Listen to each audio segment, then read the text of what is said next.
Energy is a key driver of economic growth. Sustainable, stable, and reasonably priced energy is essential for the fruits of economic development to reach the bottom of the pyramid. Hydrocarbons will remain the most important source of energy for many years to come. Therefore, the theme of the conference, Hydrocarbons to Fuel the Future, Choices and Challenges, is both apt and timely. India is today the world's fastest growing large economy. This growth has been supported by a series of policy measures. Our policies are focused on improving India's long-term economic and social prospects rather than on short-term headlines.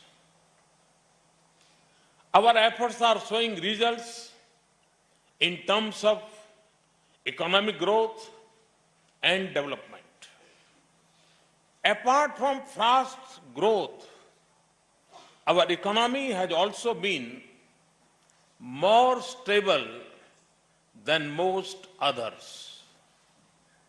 While the global economy is going through a period of uncertainty, India has shown tremendous resilience.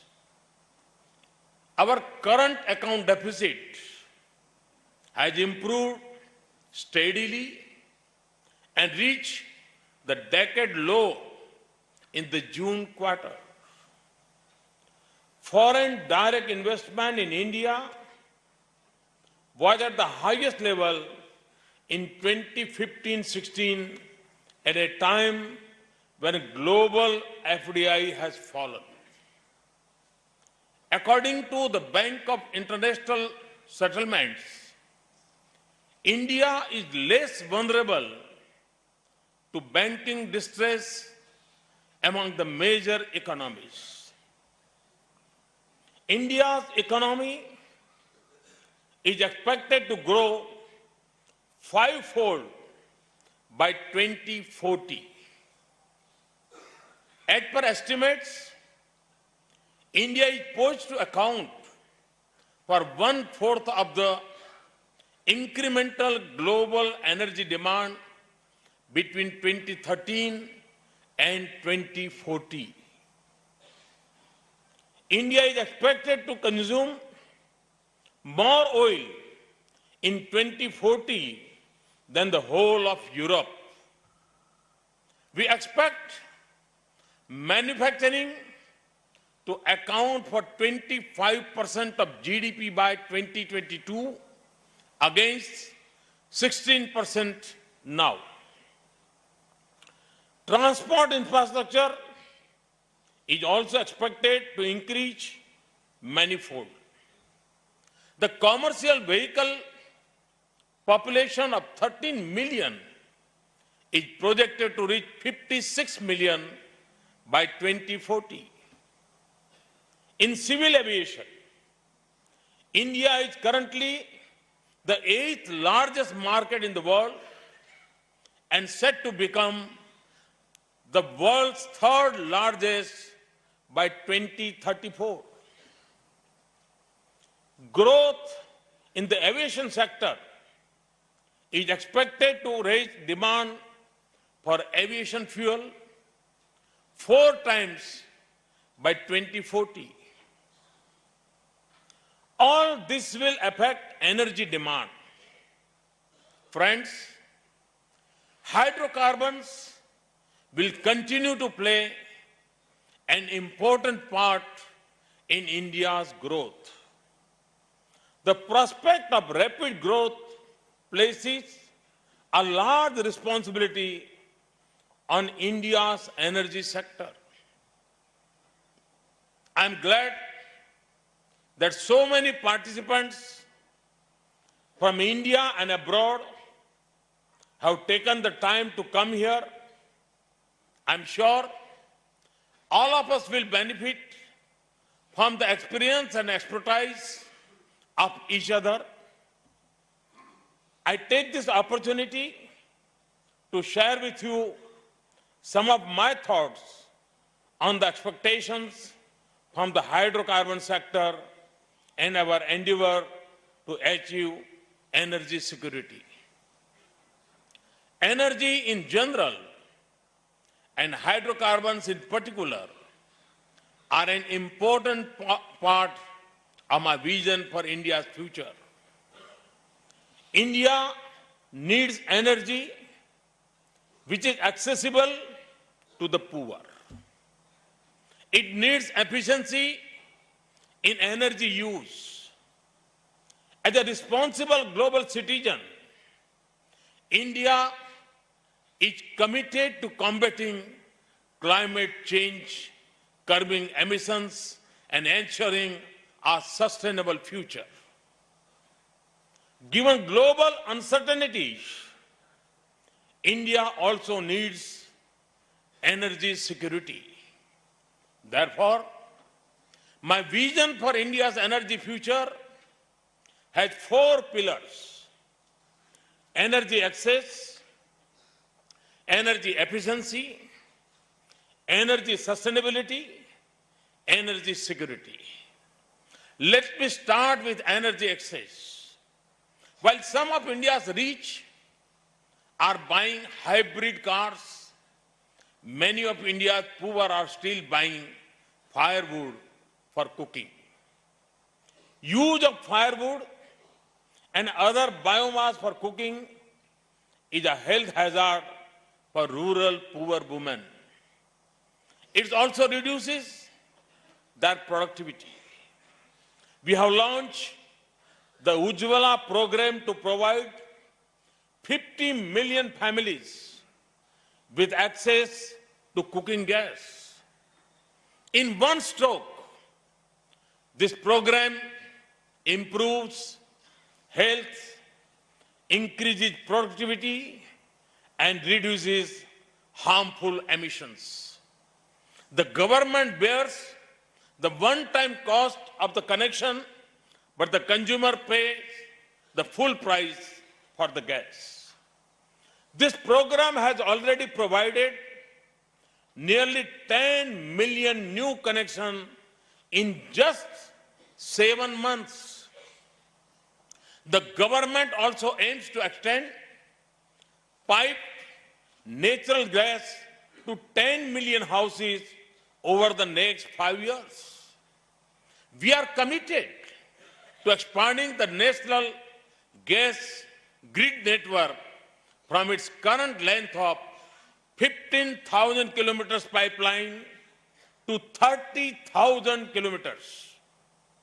We are building a new gas pipeline to the least developed eastern region, which will become the catalyst for millions of new jobs.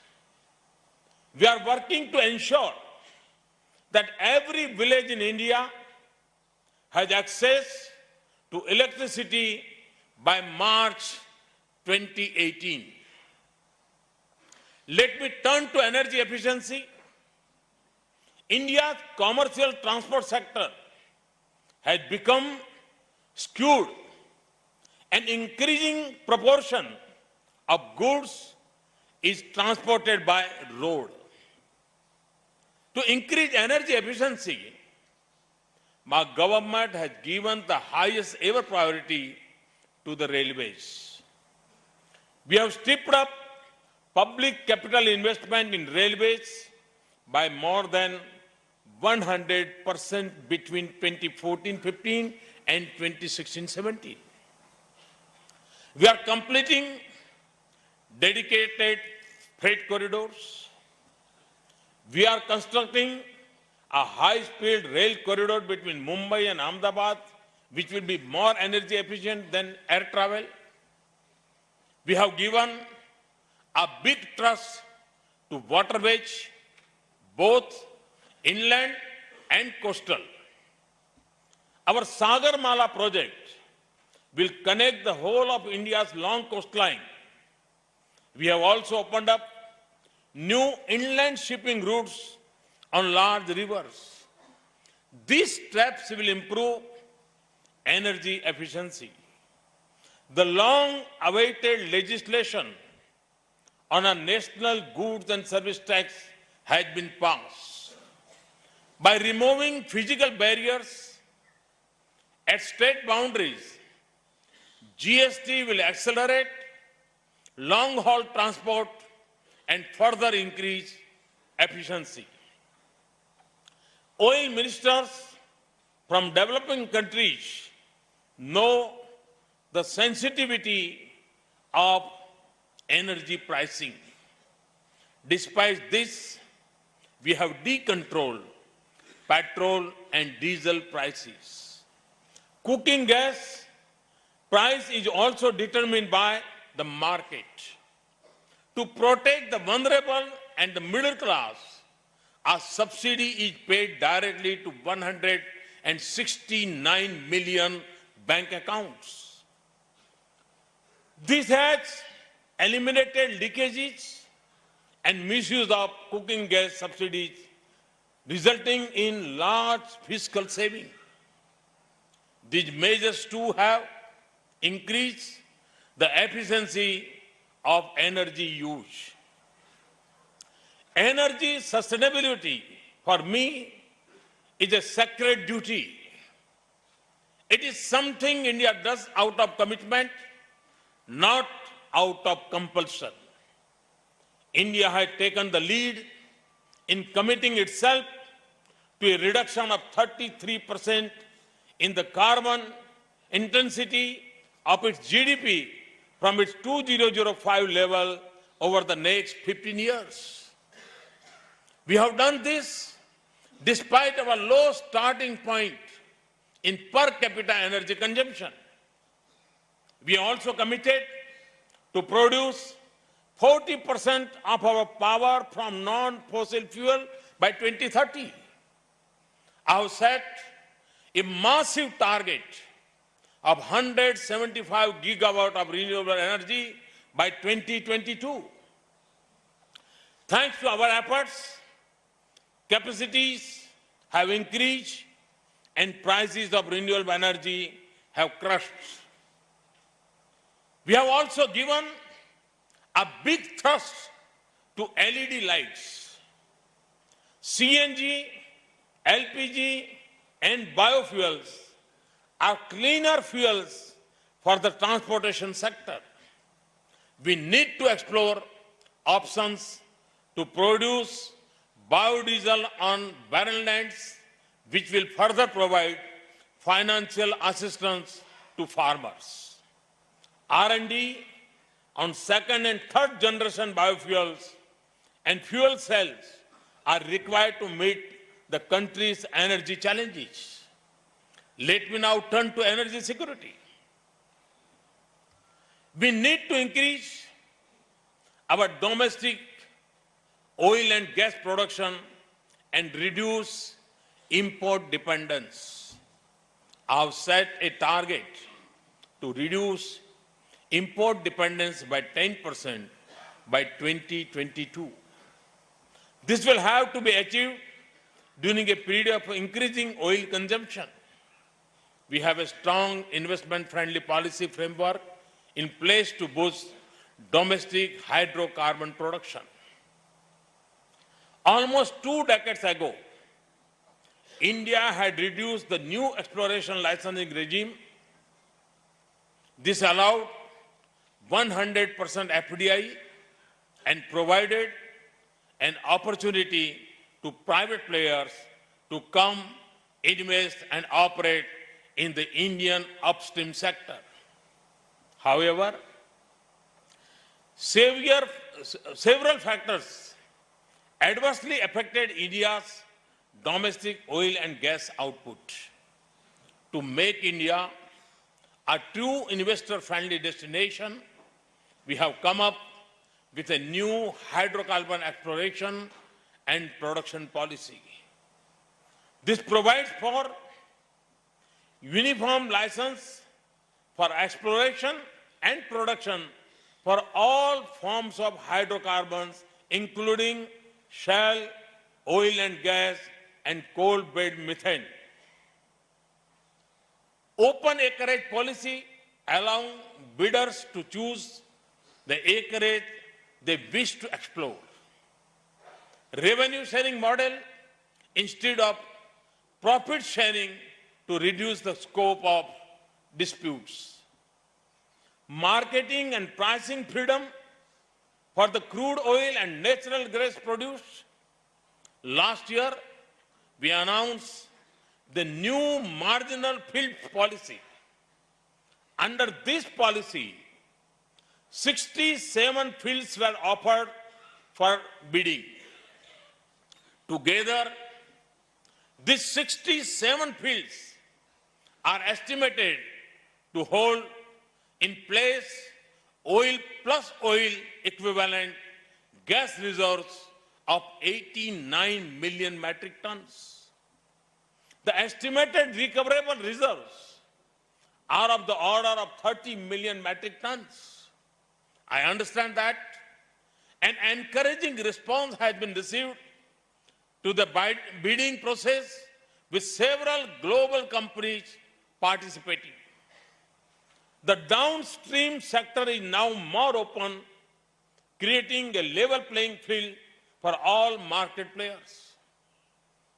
The resulting competition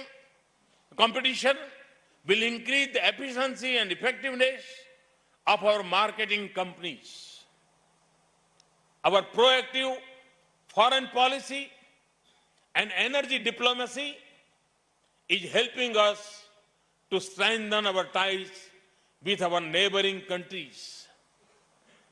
I hope that our oil and gas sector companies will take the opportunity to tie up with their foreign counterparts to explore for more equity oil.